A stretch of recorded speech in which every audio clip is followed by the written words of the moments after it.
மய்யம் தலைவர் கமல்ஹாசனுடன் புதுச்சேரி பொறுப்பாளர்கள் சந்திப்பு.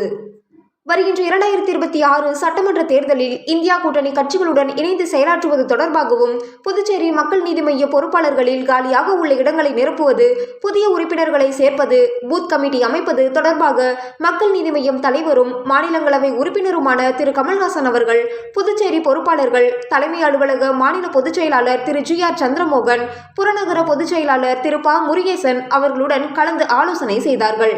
இந்த சந்திப்பின் பொழுது மக்கள் நீதி மய்யம் துணைத் தலைவர் திரு AG மௌரியா, தமிழக பொதுச் செயலாளர் திரு அருணாச்சலம், தலைமை நிலைய மாநில செயலாளர் திரு செந்தில் ஆறுமுகம், புதுச்சேரி மாநில வழக்கறிஞர் மாணவரணி அமைப்பாளர் திரு RC ஜெயச்சந்திரன் ஆகியோர் உடனிருந்தனர்.